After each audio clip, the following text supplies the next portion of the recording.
Well, I mean, it was a soccer match. There were 2 goals. It wasn't the worst.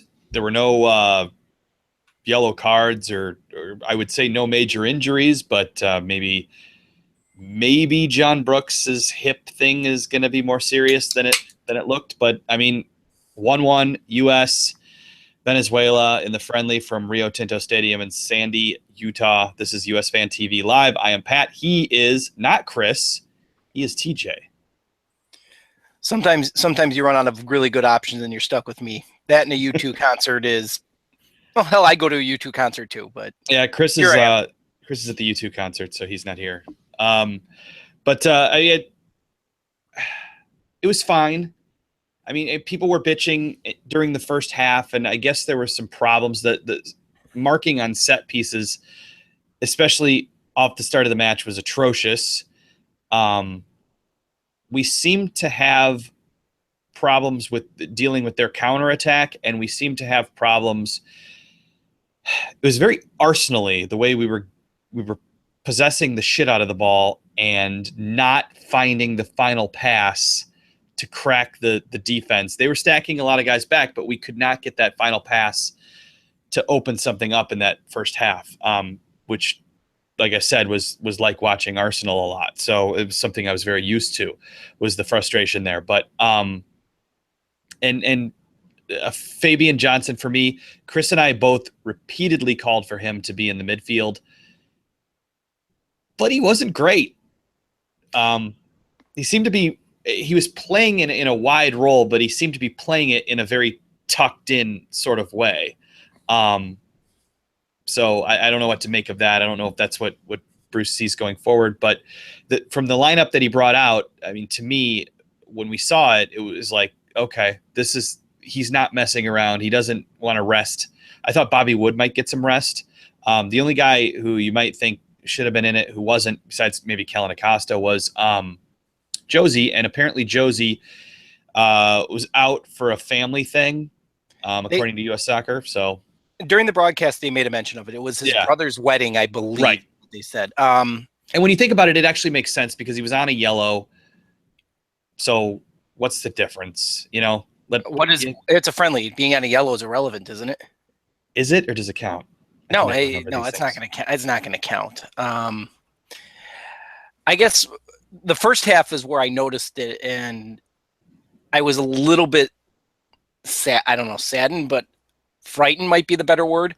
If they do this against Mexico, they get absolutely destroyed. And there was no, early on especially, you had Bradley coming so far back and Pulisic so far back. There was that huge gap in the midfield because it seemed like Fabian Johnson and Nagbe were pushing forward a little bit. You had no midfield, and Venezuela just went right through that, and that's when they seemed to create a lot of chances. You do that against a quality side like Mexico, you're going to get destroyed. And I saw that over and over again, especially in the first half, and that has to be fixed. And I don't know if that's the 4-4-2 versus the 3-5-2 formation. I know Bruce is a big disciple, I think Stu Holden was saying, of the 4-4-2. Figure it out. That can't happen. You need to own the midfield, or at least have a presence in the midfield, and not have 5 in the back and then 5 in the front and nothing in the middle. You're going to get owned. We switched to the 3-5-2 after Pulisic's goal, and we actually looked, I thought, decent in it. So I don't think Bruce will break it out against either of these next 2 teams, but I thought we looked okay when we switched to it. So maybe it's something he keeps in his bag for later, or maybe he surprises everybody and comes out kind of like Klinsmann did in Columbus in a 3-5-2, and I just hope it works a lot better than what Klinsmann had. So, realistically, the difference between a 3-5-2 and a 5-3-2 really is insignificant, if you ask me. I mean, it just depends on how far forward, those 2 wide guys have to cover both. And let's face it, Mexico's really been playing a 3-5-2 forever, and they do it well in that sense. And with getting their wings into the attack, so your wings have to have a lot more run in them. I agree. Bruce won't do it. Bruce will stay in a 4-4-2. That's what he knows. I have my concerns about that as well, and I thought tonight showed it too. Is with Dempsey and Bobby Wood, I didn't whatever the chemistry that has been. Oh, that was. Did Dempsey touch the ball? No, I'm serious. I can't think of a time when he actually had the ball. Bobby Wood was okay, battled. He seemed to make himself available out there, but Deuce was poor tonight. And I don't know what that was. I don't know if it was he does this every now and then. I don't know if it was just an off night. I don't know if he felt the weight of trying to break Landon's record on his shoulders. Maybe he knows that Bruce is thinking Josie and Bobby Wood up top for the next couple of matches, and this was going to be his chance. I don't know what it was, but I just didn't think he was very good. Pulisic was very good. Has he had a night where he hasn't been without Jermaine Jones screwing up the midfield? Pulisic has a gear that when he hits it, when he bombs into a move and then springs out of it, and he's got a gear that he can get to that you don't see a lot of U.S. players have. So it was, he had the goal with a huge amount of poise to take the touch, fake, put it on his left foot and shoot. I loved the goal from him. He was the man of the match. I think deservedly so. I'm both sad and excited that our best player is 18 years old. I wish there were, some more of him, and maybe we've got some more coming up with the guys who are playing later tonight in the U20s. But he was fantastic, and that was good to see. I think the biggest news, though, from this game was not on the field. The biggest news came at halftime when the Gold Cup 40-man provisional roster was released, and Jesse Gonzalez was on it, a guy who we were told was going to go play for Mexico, that he felt more Mexican than American. Stuart Holden saying that if he gets the call-up, and he's going to, he will proudly play for the United States of America. So all of our thoughts about who our next goalkeeper is going to be may be answered. It may be Jesse Gonzalez, a very good goalkeeper for FC Dallas. And it would be really fun to steal him from Mexico because he's that's fun in general, and he's a good player. So that was exciting. I was excited about that. And, I'm a goalie, and therefore that's where I pay attention to the most. And I agree. I saw that, and I was immediately excited as well. I was surprised to see some of the other names that were on it or weren't on it. In that sense, if you ask me, going at least into the first round, Jesse Gonzalez and Bill Hamid. Those are the two I want to see, and those are the two I want to see play in games that matter. I don't think this has anything to do with taking people off of Mexico. I just think it has to do with this guy's a really good goalkeeper, and he's really young. Yeah, he's a guy we want. Bonus for fucking over Mexico. I'm not going to say it's not a bonus, but frankly, I could care less about that. He's just really good. That when I've watched him play, and that's why, if we can get him, great. And yes, you play him often. And like I said, the other one I want to get a look at again is Bill Hamid. I want to see his injuries and see how that comes back. And then when you hit the later rounds, maybe you bring in Tim Howard, maybe not. I'm not concerned about that at this point. But yeah, Jesse Gonzalez, phenomenal. If that happens. Sandra, what time is it in Germany? I guess it's morning there, isn't it? So welcome, Sandra. I'm glad we could do the show late enough that you could watch it when you wake up. But you're right. It wasn't an important match. The only things I really wanted to see were that we weren't terrible, that no one got hurt, and that we can move forward. All those things happened tonight, and it was a good thing to play against a team that wanted to stack so many guys behind the ball, because that's something that we struggle with and we need to practice at. So that's fine. I mean, I can't imagine being a coach who says, I'm going to park the bus during a friendly. I just don't get that. But that's what they did, and it was probably a good thing for us to have to deal with that. So, well, but to be fair, let's look at it from the Venezuelan standpoint, just briefly, in the sense of they're going to have to park the bus probably in their next qualifiers, and true. You wonder if that may have been discussed, that Bruce. You wonder if these coaches discuss some of these things. Do they get together? I was wondering this. I don't know. Because Thursday, that's exactly what they're going to face. They're going to face the team parking the bus.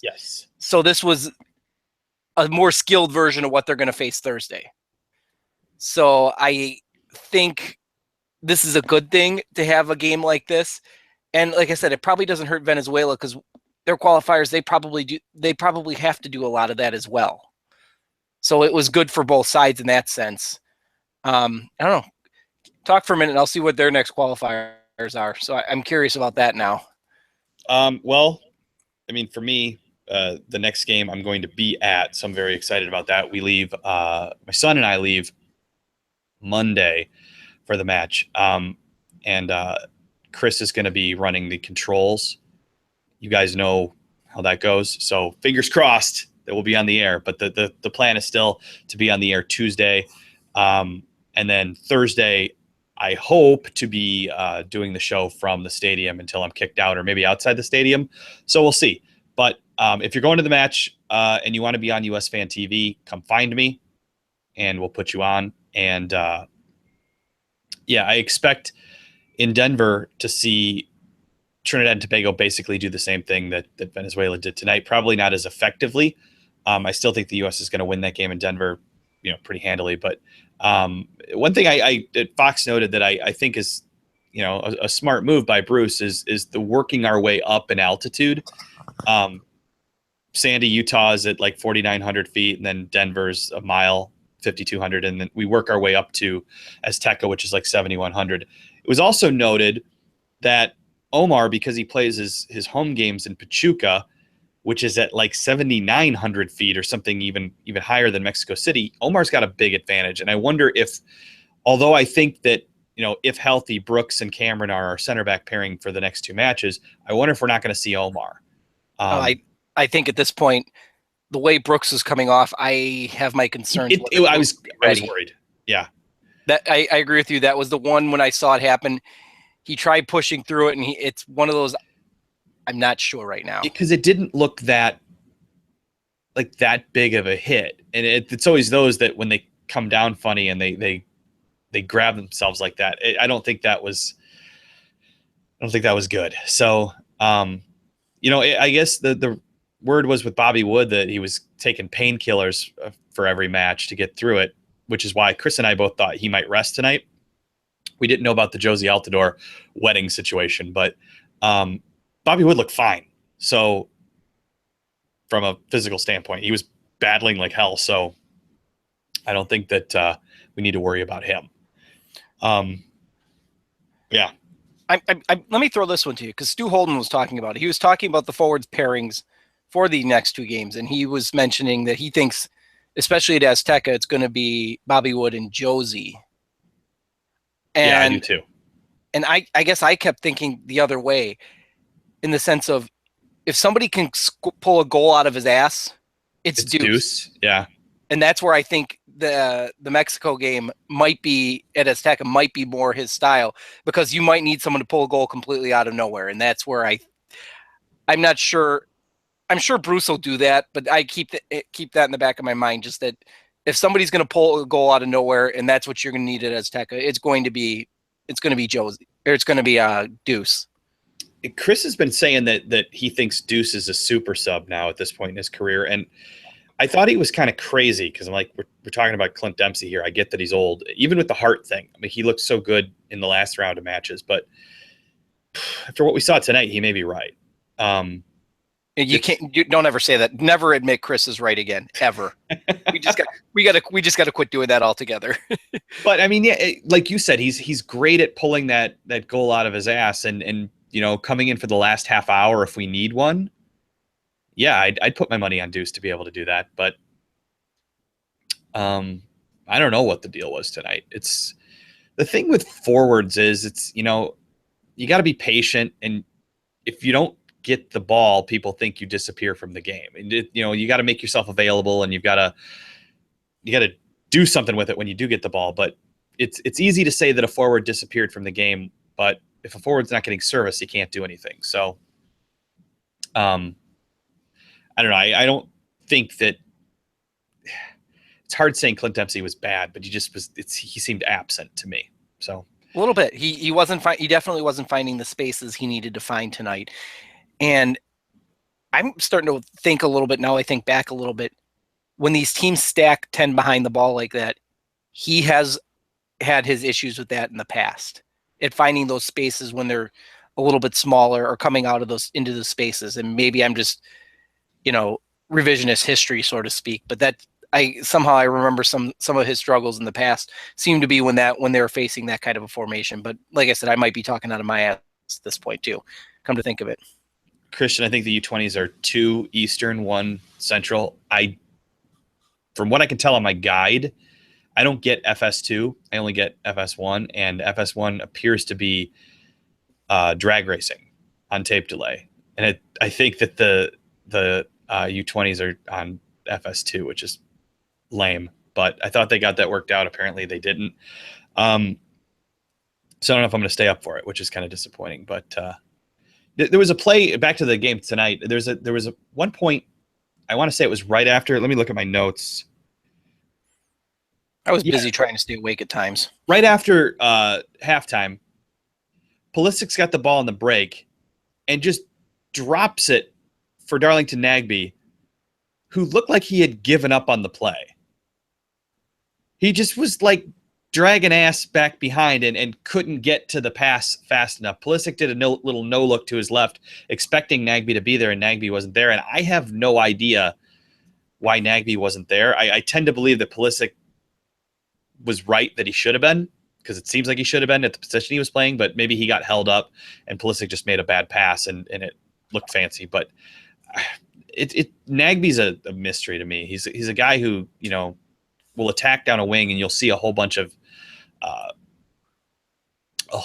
stuff that gets you excited about him. And then he goes into dead spells too. And he's one guy that Chris and I did not, I don't think Chris did. I know I didn't have him in my projected starting lineup. I really thought that Bruce was going to start Acosta as like in the more forward role alongside Bradley, in the Jones role, only in a more disciplined version of the Jones role. And Acosta wasn't spectacular tonight either, but he's a guy I really like, and I think I would have rathered him out there than Nagbe. But that pushes things around. That would push Pulisic to the right and push Fabian wider. Fabian was kind of tucked in when he was playing on the right today. So right. If you're going to keep Acosta in there, then you're almost looking at a 4-5-1 maybe, with Pulisic being the front of the 5. But Nagbe good at times, bad at others. Which I wonder if this is specifically these 2 qualifiers that Bruce is looking at these 2 matchups and thinking people who, I want to say, almost a veteran presence at times, and Nagbe has that. Nagbe knows how to play. He's been around for a while. You want guys that aren't going to wilt under the pressure of what you're going to be going up against. And I think that with Nagbe versus Acosta, that might be why you do that at this point. But yeah, Nagbe had a couple really good moments, but I agree. There were times where he too didn't seem to be at the technical level necessary for Pulisic, and that can be problematic. Surprised that Jordan Morris got minutes at the end of the game. Maybe Bruce just wanted to give him a run out. But I wonder if Bruce actually expects to play Jordan Morris at all. I don't know how it would come about. I mean, if you need a late goal, I don't know that he's your guy to go to, but it depends on who he starts and who's available. But like we talked about, Dempsey might be the guy that you want to bring in for the late goal over Jordan Morris. Morris has his issues, obviously, with his left foot, but he's a pretty good player. So, but yeah, I was surprised he got a run out. Jordan Moore, I had the epiphany tonight that I feel like Jordan Morris is a slightly better version of Wondolowski. Yeah.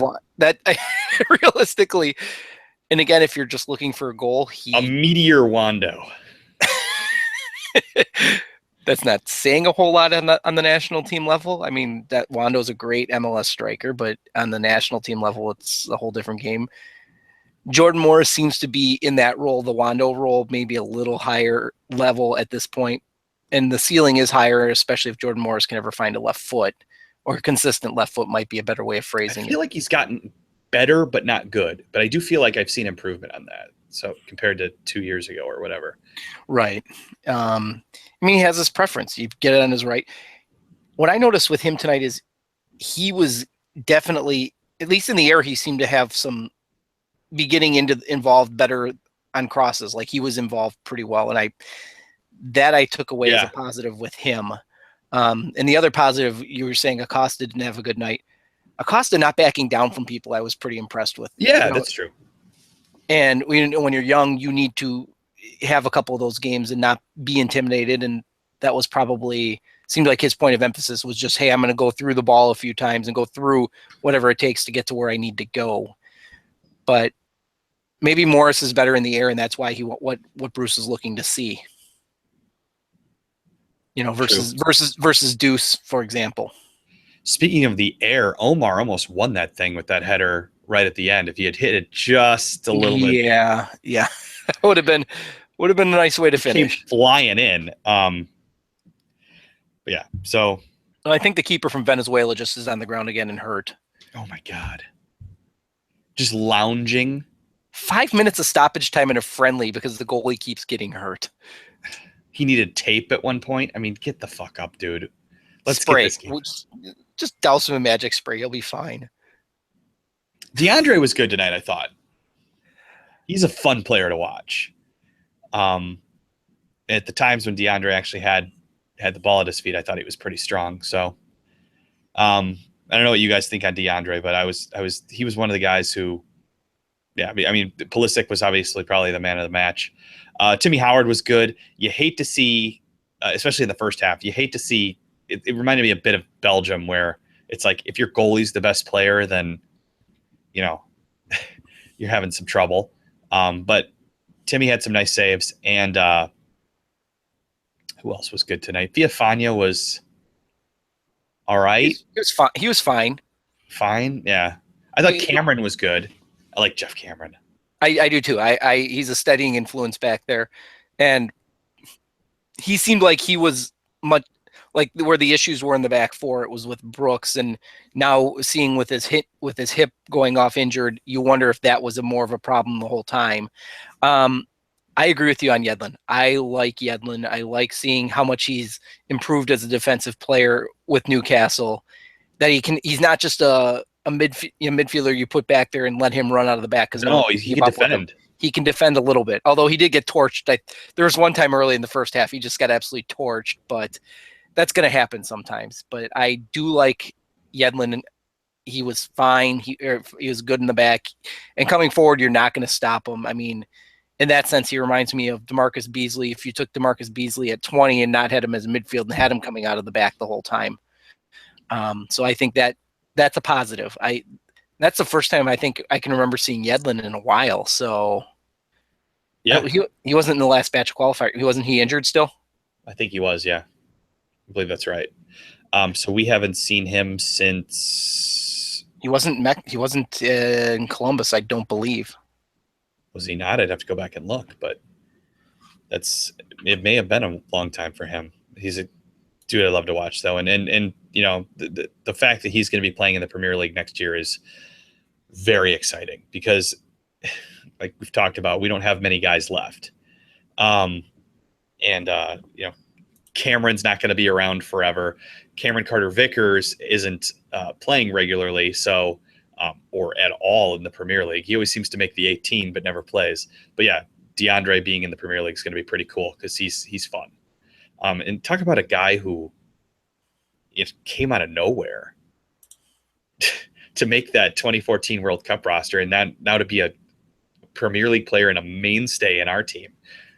Pretty cool. That's the fact that he's young. That's going to be fun having him around for such a long time. What else do you guys got for us tonight? I'm stalling here for a minute. I'm looking to see who the U.S. had in their formation. No, he did not against Mexico. It was Beasler and Timmy Chandler were the outside backs for the Mexico game. I unfortunately remember Johnson. Timmy Chandler. I can't believe Beasler started that match. Yep. Fuck. Looking at where? Yeah, he was he was outside because they played theoretically that 5 in the back or the 5-3-2 or 3-5-2, whatever you want to call it. Nobody knew where they were supposed to be that day. Yeah, I don't want to relive that. I don't either, because all I keep coming back to is getting really pissed at Jermaine Jones again. Yeah. So what else do we got going here? Guys, I don't know. I think we might have covered it. We did have the 40-man Gold Cup roster was announced tonight at halftime. We talked about Jesse Gonzalez and how awesome it is that he's on it. That is a big deal for our goalkeeping future. And it's kind of a fun fuck you to Mexico if we actually pull this off and it happens. So sounds like from what Stuart Holden was saying, it's going to happen. He initially said, remember that, he feels more Mexican than American, and he wanted to represent El Tri. Well, looks like Bruce is going to give him the call up. Maybe he was just, pushing both guys to have somebody, pushing Bruce and pushing Osorio to have somebody call him up, and it seems like it's worked for him. So hopefully he gets minutes in the Gold Cup and he's cap tied and he's all ours. I would like to see him step up, or like I said, and the other one I mentioned earlier is Bill Hamid, because I have zero confidence in Brad Guzan at this point. Zero. I mean, he might as well be a mini golf course obstacle at this point with how you just put it right through his legs. So, and I am surprised that Bruce didn't give him the second half just to see what's there tonight. I kind of thought with the 6 subs that he might do a goalkeeper swap, because Timmy's going to be all right. I'm surprised he didn't give Brad Guzan the second half, because you're right. The end of the Premier League season was pretty ugly for him, and I don't know what he has left. He might be fine, but it did not look good there for Burrow. So, speaking of that Gold Cup roster, I'm looking at it right now with you. So I was a little surprised that Gyasi Zardes made the 40. I thought he had fallen a little farther than that. Because like we talked about, if you can't get a call up from your former MLS coach during Camp Cupcake, was he hurt for that? I can't remember. Yes, he was hurt. He was hurt for that. So, yeah. But it seemed like Bruce hasn't called him in at all. So it seemed like Bruce maybe didn't like him, but he's going to make the 40-man roster for the Gold Cup, which I don't know. He was a guy I was excited about. I don't know if I'm excited about him. Who else was surprising? Eric Lehigh made it. So the question of what does he have to do to make a roster? He's at least in the 40-man for the Gold Cup. Paul Areola made it. Matt Miazga made it. Yeah, the Matt Miazga sighting I was kind of surprised, not surprised at, but it was like, oh, he still exists. There was more of that. Same. Our guy Sean Johnson made it. Been a little bit better in New York City. I don't know. I finally watched Get Out last weekend. Fantastic movie if you haven't seen it. But the dude who plays the main character looks just like Sean Johnson, to the point where I kept thinking that's Sean Johnson who's getting screwed over by Allison Williams there. Yeah. Not to give anything away, but it's a fantastic movie. You should see it. But the guy looks like Sean Johnson. He's apparently a British actor. He was very good. Zardes. It was funny. Zardes, I was a couple of Galaxy fans that I follow on Twitter. They've lost a lot of confidence in Zardes. It just says, and they seem to think he has as well. Like there's something in his head. He's playing not to get hurt, so he has struggled even in MLS play, and it's been the same type of thing. It seems like whatever the injury was with his knee and his ankle problems that he's had, he's lost his confidence, and I don't know how you get that back. And maybe just having him in camp maybe gets it back for him. You got to play through it. I don't know if I was clear. I kind of lumped in guys I was surprised to see or happy to see in one bunch. Zardes, I don't know. I'm happy to see Miazga, happy to see Lehigh in there. I very excited about both of those guys. Chris and I have been calling for them for a long time. So, yeah, if I was clear on that, I was kind of commenting that he's been a stud for Vitesse. Yes, we like him. So, very good to see him there, and I hope he does see some playing time for us. Like the list is long for the guys. And the other one going to get a good run out in the Gold Cup is going to be Dom Dwyer. They're going to see what he can do. Yeah, he's got it. You need to know now if he's going to be in the Wando, Hercules Gomez, maybe Jordan Morris role. The other one I think is going to get a good run on this, I think, is Dax McCarty. I think Dax is going to get a good look as well. We shall see. No, Leipzig Sargent isn't in there. I was kind of hoping to see him. That's a big jump. I would have given him a run just because where else does he have to go right now? Yeah, I might have too, honestly. Because he's 17. Pulisic was playing for us at 17, right? It's not unheard of. So, and with what he's been doing, he's not Pulisic. So let's. No, I'm not saying that, but I look at it and say, because Kansas City holds his rights, where can he go to play? That's why I was thinking the 40-minute, at least with the roster, would be a good thing for Sargent. But maybe Bruce knows something we don't as to where he's going to go. I mean, is he going to sign with Kansas City? Bremen, but apparently Werder Bremen thinks the price might be too high now that he's scoring all these goals in the U20 World Cup. So for me, I hope it's somewhere in Germany rather than Sporting KC. But I just would like him to be playing professional soccer at this point. I think that's probably best for everyone. So, yeah, what else is going on here, guys? Not a hell of a lot.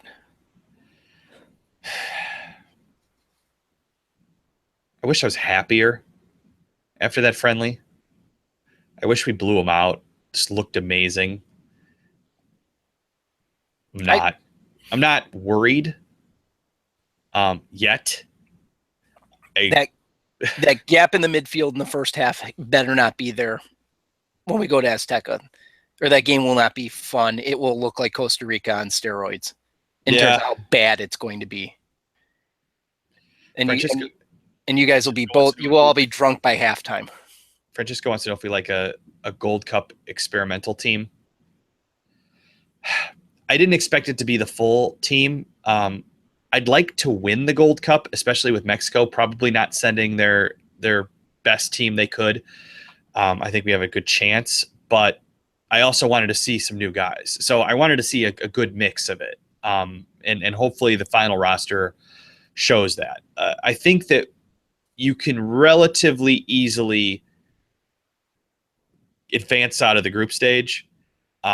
And at that point, I think you can make 6 changes to the roster, and I would expect Bruce to bring in, maybe he sits Pulisic for the group stage and then brings him in, and some other guys for the knockout stage. So I'm more fascinated in the fact as I look through this roster that Pulisic's really the only one of the few European-based, like on the team that was out there tonight of the European-based players, he's the only one. I mean, Yedlin isn't there. Brooks isn't there.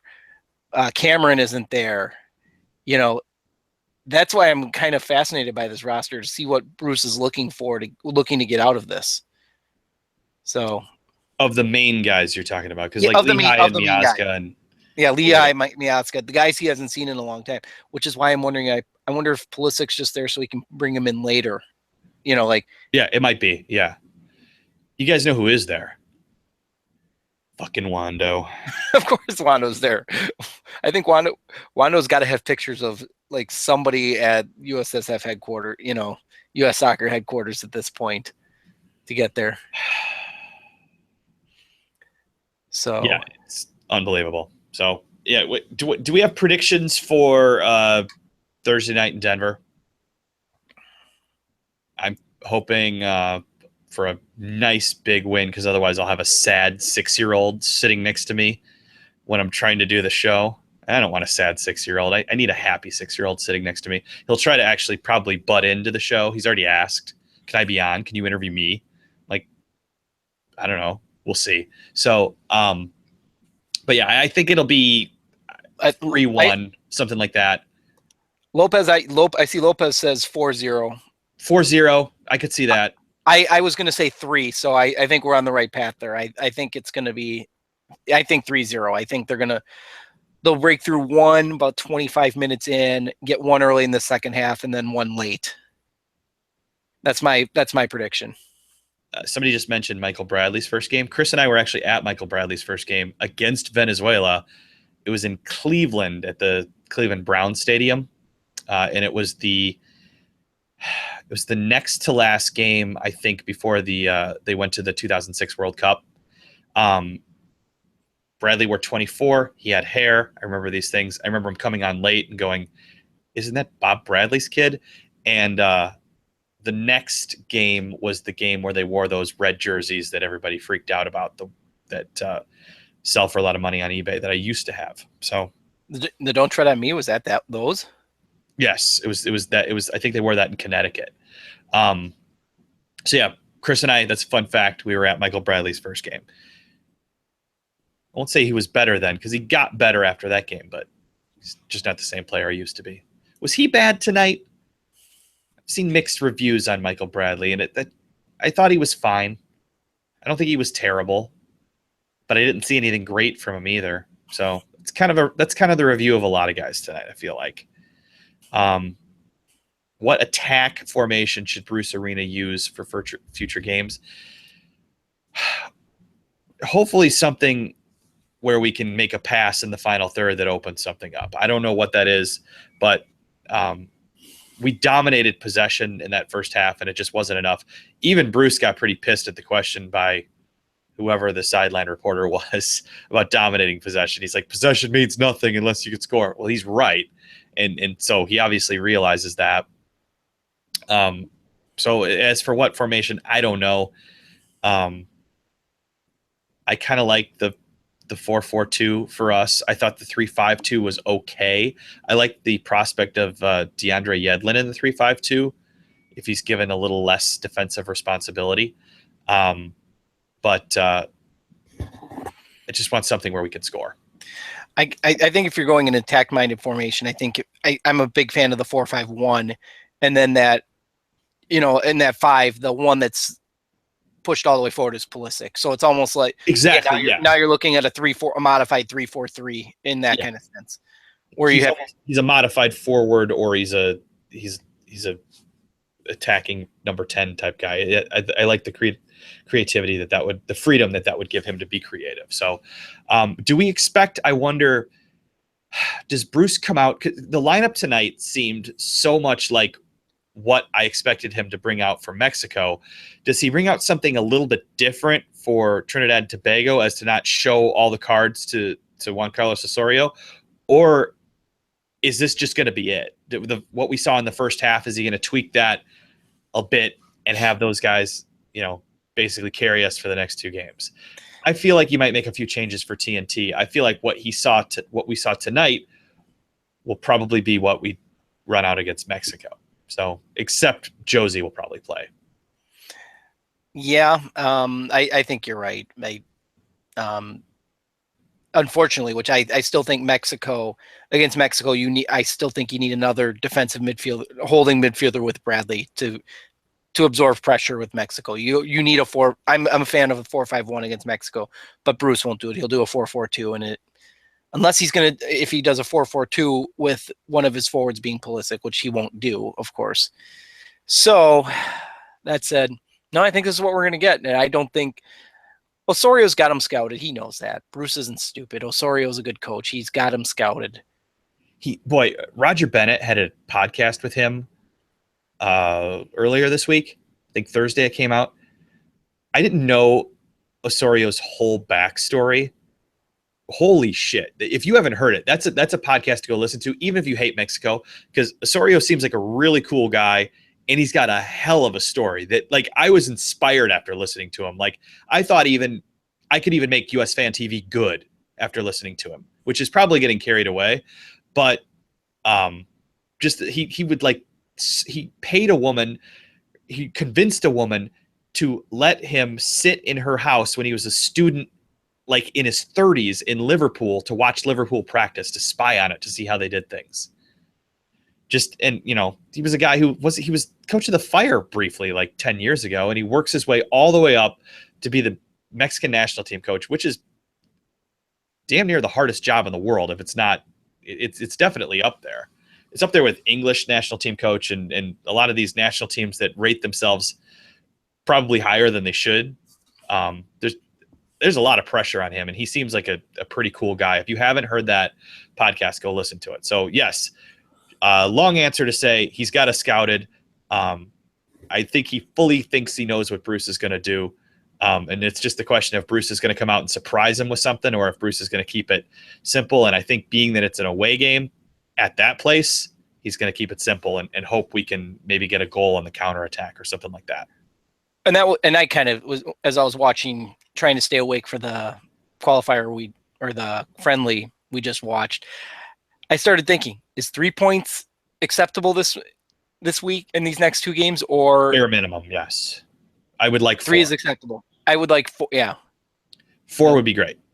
6 would be probably too much to ask. Don't get ahead of yourself. Don't get ahead of 6, yourself. after what we saw tonight, I don't think we're getting 6. We had better get 3, and then go from there. Yeah, I don't feel good about Azteca, but I don't feel like it's out of the question that we would do something there either. So, I would be more than satisfied with a draw there. Maybe we'll have a draw going and we'll get the late winner off an unmarked guy. Who does Mexico hate the most on our team? Sort of like we hate Rafa Marquez the most. Who does Mexico hate the most on our team? Landon Donovan's not there anymore. No, Landon's not there, and neither is DeMarcus Beasley. Is it? Well, DeMarcus is on the team. He's just probably not going to play. Deuce, probably, yeah. I think Deuce has got that douche mentality to him. I'm pretty sure Deuce would piss them off if he scored. So if there's a late winner, it's going to be Deuce. Yeah, you guys are saying Dempsey. I think so. Dempsey, most likely to rip up a referee's notebook. Oh, Bradley, that's true. Baby LP says Bradley. I bet they do hate Bradley. Yeah. Ask him. Are there any El Tree fans here tonight? Tell us who you hate the most. We need to know. One Blue Love says he hates Chicharito more. Marquez he respects. I don't know. No, there's nothing. Marquez. There's nothing good about Marquez. He battles. I guess I get respecting him a little bit because he battles. He's hard. Plays hard for his team. I can get behind that, and I can understand the hate for Chicharito, but Chicharito is actually kind of funny. So, I don't know. No, out of the two of them, if I got to punch one of them, I'd punch Marquez every day of the week and twice on Sunday. That's why that late goal hurt even more in Columbus. If you go watch, we've got a video. I made a little video of us, and I've talked about it. It's kind of like Mexican soccer porn because some American fans go from very, very excited to very, very sad.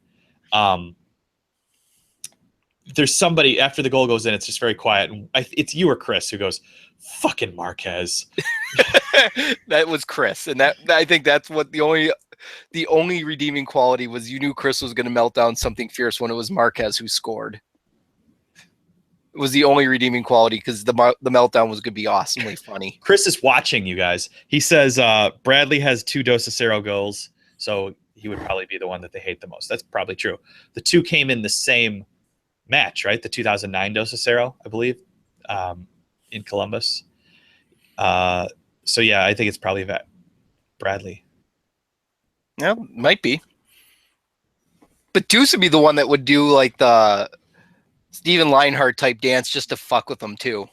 Dan Lopez says they think Bradley is ass. He lives in a Mexican community. I'll trust you, Dan Lopez. Yep, Chris is now texting me as well, so.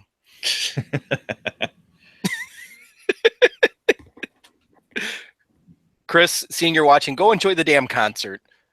Or if you're stuck on the I think they're probably done. He's probably trapped inside Soldier Field. It takes like an hour to get out of that place when it's full, especially for a concert. You know this, TJ. I'm not telling you anything you don't know, but the doors are still from like the 1930s outer shell, like the old Soldier Field. And so you leave the giant spaceship that they planted in the shell, but then you have to get out these tiny little doors. It's the worst. One Blue Love says he lives in a Mexican hood and they fear Pulisic. I think fearing somebody is different than despising. Yeah, because hate comes with like a lot of interaction with the person, I think. That's why I think I hate Marquez the most. It's just he's been around a long time. I've seen him. I've seen him hurt us. That's sort of why, I guess. Pulisic, I don't think has been around enough. And he's only played them the one time. I don't think he's been around enough to have them hate him yet. Fear him? Yeah. Fear him going forward for sure. So And yep, Chris is stuck in traffic on his way going north, according to what he's texting me. So He's probably getting angry. when is he not? That's true. I mean, let's. Yeah, I will say this though. What I've learned out of getting out of Soldier Field is we just walk to the train station. We walk the mile, take it, get a beer, get a drink, and get back on the train from there. It's so much easier getting out of there from there. Yeah. So. All right, guys. Well, I think we've covered it. To recap, because there's a lot of new people watching. 1-1. I don't think anybody's really excited about what they saw tonight on the field, but I'm not like devastated by it either. It's kind of what you get from a friendly draw. It's nobody's seriously hurt except maybe John Brooks. We'll have to see. It didn't look good and when he grabbed his hip like that, so we'll have to see on that. I thought Pulisic looked very good. Some other guys looked good, including DeAndre. I thought Jeff Cameron looked good. I thought Timmy Howard looked good. So that's a good thing. Nagby, I'm not so sure. He was dragging ass on that one flick from Pulisic that I think would have been a goal if he was where Pulisic thought he was going to be. And I got to side with Pulisic. If Pulisic thinks you're going to be somewhere, you should probably be there. So maybe next time. But I don't know. I don't know what the biggest takeaway for me is that Jesse Gonzalez is going to go play for us, apparently. So that's awesome. Thank you for watching this very show. We're excited that you came out and watched it. If you're new, if you're old, if you're like, I don't know, like Leipzig or Sandra or Christian, you guys are the best. We love you. So we're going to have shows. This is the plan now. We're going to have shows Tuesday night. I'll be somewhere in, I don't know, Nebraska or Colorado or somewhere at that point. Thursday night, I'll be at the stadium. Chris is running the board for both of these, so hopefully they get on the air. I'm confident, Chris. I know you're listening. I'm confident you can get us on the air. And then for the big one, next Sunday, we are going to be live with these shows pre and post, and who the hell knows, maybe halftime if we feel necessary. Chris, let's see, he's texting us now.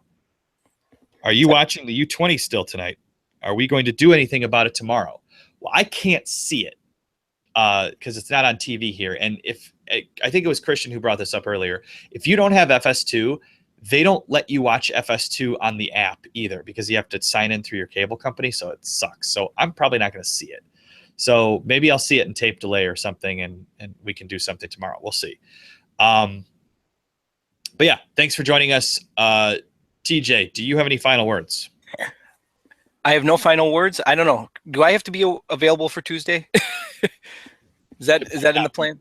It might not be the worst idea. Okay, then I will. No, I'm not sure I'm going to stay up to watch a game at 1 a.m. I figure the kids are going to be up at 6. Yeah, it's not going to really work well. Is it on Telemundo? Well, fuck, I'm watching in Spanish then. I speak piss poor Spanish, but I can do it. Yes, there we go. I will watch. Thanks for joining us. We'll see you Tuesday, if not tomorrow, if we've got something to talk about. Go USA U20s, go beat Venezuela, do what the senior national team could not do. TJ, did you say you're done yet? I did not say you're done, but I want to start with the fuck Wando. Oh, sure. Fuck Wando. And you're done. Thanks, guys. See you soon. You're done.